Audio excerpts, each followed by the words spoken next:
자녀의 5가지 사랑의 언어는 게리 체프먼이 쓴 책으로 사람들이 사랑을 표현하고 받는 방식에는 5가지가 있다고 주장합니다. 이 5가지는 인정하는 말, 선물, 봉사, 함께 있는 시간, 신체적 접촉입니다. 인정하는 말은 자녀에게 칭찬, 격려, 감사의 말을 하는 것을 말합니다. 예를 들어, 너의 노력을 칭찬한다. 내가 나를 많이 도와줘서 고마워. 오늘도 잘했어와 같은 말을 자주 해주면 자녀는 부모의 사랑을 느낄 수 있게 됩니다. 선물은 자녀에게 선물을 주는 것을 말합니다. 선물은 자녀의 관심사나 취향에 맞는 것을 선택하는 것이 좋습니다. 예를 들어, 자녀가 좋아하는 장난감이나 게임, 도서, 옷 등을 선물할 수 있습니다. 봉사는 자녀를 위해 일을 해주는 것을 말합니다. 자녀가 어려워하는 일을 도와주거나 자녀가 하고 싶어하는 일을 대신해주면 자녀는 부모의 사랑을 느낄 수 있습니다. 즉, 자녀가 공부를 할 때 도와주거나 자녀가 좋아하는 음식을 만들어주거나 자녀가 좋아하는 놀이를 함께 할 수 있습니다. 함께 있는 시간은 자녀와 함께 시간을 보내는 것을 말합니다. 자녀와 함께 책을 읽거나 게임을 하거나 이야기를 나누거나 산책을 하거나 놀이터에 가거나 하는 등 자녀와 함께하는 시간을 통해 자녀는 부모의 사랑을 느끼게 됩니다. 신체적 접촉은 자녀와 포옹, 키스, 손을 잡는 등의 신체적 접촉을 하는 것을 말합니다. 자녀와 포옹을 하고 머리를 쓰다듬어주고 손을 잡아주면 자녀는 부모의 사랑을 느낄 수 있습니다. 각각의 사랑의 언어는 자녀의 연령과 성격에 따라 중요도가 다를 수 있습니다. 예를 들어, 어린 자녀는 긍정적인 말과 신체적 접촉을 통해 사랑을 느끼는 경향이 있습니다. 청소년 자녀는 봉사와 함께 있는 시간을 통해 사랑을 느끼는 경향이 있습니다. 각자 부모는 자녀의 사랑의 언어를 알아보고 그 언어를 통해 자녀에게 사랑을 표현하려고 노력하면 좋겠죠. 자녀가 사랑받고 있다는 느낌을 갖게 되면 자녀는 건강하고 행복하게 자랄 수 있을 테니까요. 다음은 자녀의 사랑의 언어를 알아보는 방법입니다. 첫째, 자녀가 어떤 행동을 할 때 기뻐하고 행복해하는지 관찰해보세요. 둘째, 자녀에게 부모님이 어떻게 하면 사랑한다고 느끼는지 말해줘라고 물어보세요. 셋째, 자녀와 함께 5가지 사랑의 언어 테스트를 해보세요. 자녀의 제일 사랑의 언어를 알아냈다면 다음은 자녀의 사랑의 언어를 표현해야겠지요. 자녀가 가장 중요하게 생각하는 사랑의 언어를 통해 자주 사랑을 표현하세요.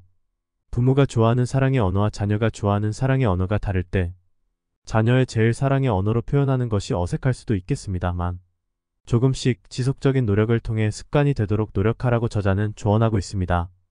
지금부터는 자녀의 5가지 사랑의 언어 본문 중 인정하는 말 편에서 에피소드 한 가지를 들려드립니다.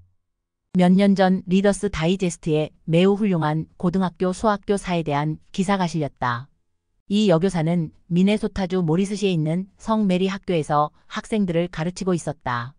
어느 금요일 오후 그 교사는 자기 반 아이들에게 친구들의 이름을 모두 적어 이름과 이름 사이에 한 칸을 비우라고 했다. 그리고 빈칸에는 그 아이의 가장 좋은 점을 기록하라고 했다. 주말 동안 그 교사는 아이들이 기록한 종이를 보고 각 아이들의 장점을 모두 모아 다른 종이에 옮긴 후 월요일에 그 목록을 아이들에게 다시 나누어 주었다. 아이들은 목록을 읽으며 서로 귓속말을 주고받았다. 그 애에게 이렇게 좋은 면이 있는지 미처 몰랐어. 혹은 다른 애들이 날 이렇게 좋아하는지 몰랐어. 라고 말이다. 목록의 내용에 대해서는 논의하지 않았지만 반 아이들이 서로 긍정적인 감정을 가질 수 있게 되었기에 교사는 그 일을 매우 성공적인 것이라 생각했다. 몇 년 후 그 반 학생이었던 마크 에크런드라는 청년이 베트남 전쟁에서 전사했다. 유해가 미네소타로 온 후 그때 함께 공부했던 선생님과 학생들이 장례식에 참석했다. 장례식이 끝난 후 점심을 먹을 때 그 젊은이의 아버지가 교사에게 보여줄 것이 있습니다. 라고 말하며 주머니에서 지갑을 꺼냈다. 마크의 주머니 속에 이것이 있었습니다. 선생님은 이 내용을 아실 것 같아서요. 그러고는 지갑을 펼치더니 테이프를 붙이고 접고 또 접은 낡은 종이를 꺼냈다. 그것은 바로 오래전에 같은 반 친구들이 마크의 장점을 기록한 것이었다. 마크의 어머니가 말했다. 선생님께 감사드립니다. 보시다시피 우리 아들이 이걸 소중히 여긴 것 같습니다. 마크의 친구들도 모두 지금까지 그것을 간직하면서 가끔씩 꺼내 읽는다고 했다. 어떤 친구들은 지갑에 넣고 다니기도 하고 결혼 앨범에 끼워 놓았다는 친구도 있었다. 그중 한 명이 우리 모두 그것을 가지고 있는 것 같아. 라고 말했다. 이 글에서 자라나는 아이들에게 타인의 칭찬이나 격려의 말이 얼마나 필요하고 소중한 일인지 알게 해줍니다. 다음의 사례에서는 4명의 아이가 자기들의 제1의 사랑의 언어인 인정하는 말을 다음과 같이 표현하고 있습니다. 8살인 메리는 엄마가 저를 사랑하니까 저도 엄마를 사랑해요. 엄마는 매일매일 저를 사랑한다고 말해요. 아빠도 저를 사랑하는 것 같은데 절대 말하지는 않아요. 라고 말했다. 12살인 리사는 올해 팔을 다쳤다. 부모님이 저를 사랑하시는 것을 알고 있어요.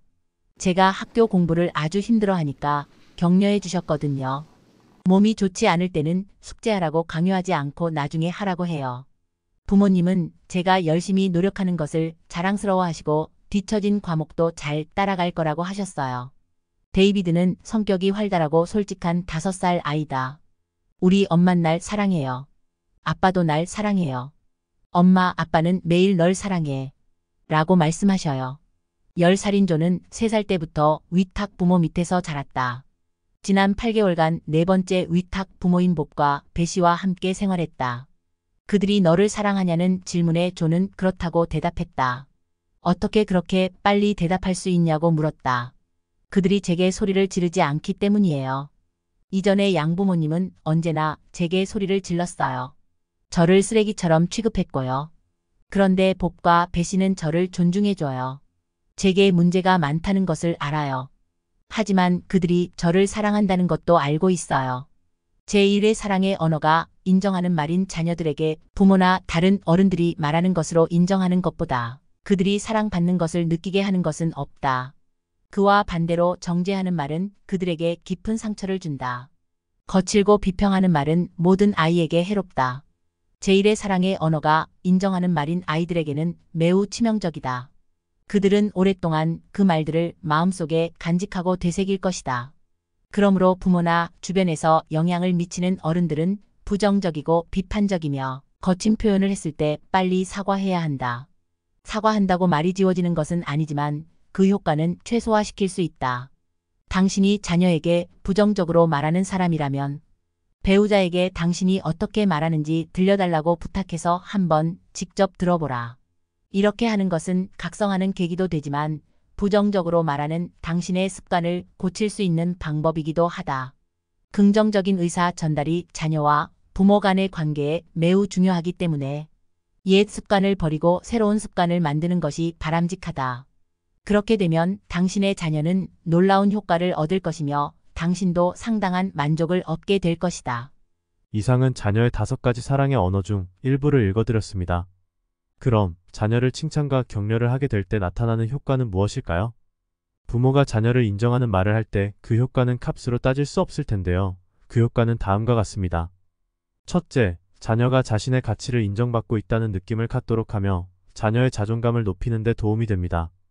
둘째, 자녀가 자신의 능력을 믿고 도전할 수 있도록 도우며 자녀의 자신감을 향상하는 데 도움이 됩니다. 셋째, 자녀가 자신의 능력을 개발하도록 동기를 부여하여 자녀의 역량을 키우는 데 도움이 됩니다. 하지만 칭찬과 격려를 할 때는 다음과 같은 점을 유의하는 것이 좋습니다. 첫째, 가식적이거나 형식적인 칭찬은 자녀가 금세 알아채어 칭찬의 효과가 사라지므로 구체적이고 진심 어린 칭찬을 해야 합니다. 둘째, 보통 부모들은 시험 점수 같은 결과를 칭찬하기 쉬우나 시험 성적이 좋지 않을 경우 자녀가 좌절하는 경우가 생기므로 결과보다 노력하고 애쓴 과정을 칭찬해야 합니다. 셋째, 자녀가 아직 발현되지 않은 잠재적인 능력을 발휘하도록 자녀의 능력에 대한 긍정적인 믿음을 표현하는 것이 좋습니다. 넷째, 자녀가 자신감을 갖도록 긍정적인 미래를 기대하는 메시지를 전달하는 것입니다. 다섯째, 부모가 자녀에게 말할 때 화를 내는 것을 조심하십시오. 부모들이 자녀들에게 화를 내면 그 결과 자녀는 부모의 권위에 대항하고 부모를 혐오하게 됩니다. 화가 나는 상황에서 명령하는 것보다 말끝을 올리면서 요청하는 어투로 부드럽게 말하는 것이 좋습니다. 예를 들어 만약 자녀 방이 정리가 되어 있지 않고 어지럽혀져 있을 때 지금 당장 방을 치워 라는 말보다 내 방을 정리해 줄래? 라고 말하는 게 훨씬 자녀의 마음을 움직일 수 있습니다. 지금까지 이야기를 요약하자면 아무리 자녀가 어리더라도 자녀를 존중하며 칭찬과 격려, 사랑과 애정이 담긴 말을 하는 것은 자녀의 성장에 매우 중요한 영향을 미친다는 것입니다. 부모는 자녀에게 이러한 말을 자주 해주어 자녀의 자존감과 자신감을 높이고 잠재적인 역량을 개발하도록 도와야 할 것입니다. 이미 자녀가 다 성장해서 어른이 되었더라도 5가지 사랑의 언어를 지속하면 시간이 걸리더라도 내 자녀의 삶에 긍정적인 영향을 주리라 의심하지 않습니다. 사랑은 언제나 치유제가 되며 모든 사람에게 죽을 때까지 필요한 영양제이니까요. 그리고 한 가지 게리 체프먼이 5가지 사랑의 언어를 실천하는 기본 원리는 전적으로 개인의 선택 의지에 달렸다고 말합니다.